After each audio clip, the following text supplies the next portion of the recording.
ஹalleluya price Lord. கர்த்தருடைய விலையேற பெற்ற நாமத்துக்கு ஸ்தோத்திரம். ஏற்காட்டில் ஜேக்கப் ஸ்டென்ட் என்ற இடத்துலேருந்து நான் பேசுகிறேன்.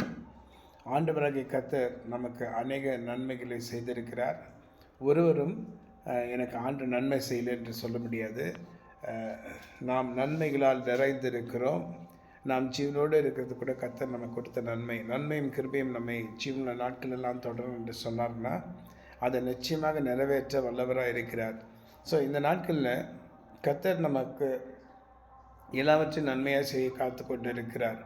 சில தீங்கான ஒன்று நமக்குள்ளே காணப்பட்டால் அதெல்லாம் எடுத்துடணும். எல்லாம் மனசில் இருக்கிறதும் உள்ளத்தில் இருக்கிறதும் எல்லாத்தையும் எடுத்துகிட்டு கர்த்தரிடத்தில் உண்மையாக அவரிடத்தில் நம்ம ஒப்பு கொடுத்து நாம் ஜெபிக்கும் போது கர்த்தர் பெரிய காரியங்களை செய்வார். இந்த ஏற்காட்டிலேருந்து நான் ஜெபம் பண்ணும்போது என்னவோ தெரியாது, நிறைய பேருக்கு நிறைய இடங்களை கர்த்தர் கொடுத்துருக்காரு.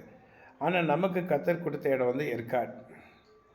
எனக்கு கர்த்தர் கொடுத்த இடம் ஏற்காட்டில் போய் நான் ஜெபம் பண்ணும்போது கர்த்தர் கேட்கிறார். ஏன்னா ஏற்காட்டிலேருந்து தான் கர்த்தர் அழைச்சா இருந்த ஊழியத்துக்கு. அதே போல் ஏற்காட்டிலேருந்து நான் கேட்க போது ஆண்டு இடத்துல ஜெபிக்கும் போது கர்த்தர் ஜெபங்களை கேட்கிற ஆண்டவராக இருக்கிறார். ஆமென். ஸோ நான் இப்பொழுது உங்களுக்காக ஜெபிக்கிறேன், அநேகருக்காக ஜெபிக்கிறேன், நமக்காக ஜெபிக்கிறேன். ஆண்டவரே கர்த்தாவே, நிச்சயமாக உம்முடைய கரம் எங்களோடு கூட இருக்கிறது. இதை பார்த்து கொண்டிருக்கிற ஒவ்வொருத்தர் மேலும் உம்முடைய கரம் இறங்கும்படி நான் ஜெபிக்கிறேன். கர்த்தர் யாரையும் கைவிடுகிற ஆண்டவர் அல்ல, எல்லாரையும் சேர்த்து கொள்ளுகிற தேவன் நீர். நீ நன்மையானதை செய்வீர், நன்மையானதை செய்திருக்கிறீர். ஆண்டவரே, எதிர்பார்க்கிற நன்மையை கர்த்தனை செய்து முடிப்பீர் என்று விசுவாசிக்கிறேன்.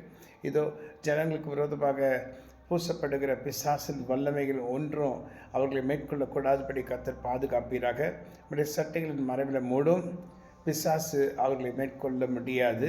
இயேசு கிறிஸ்து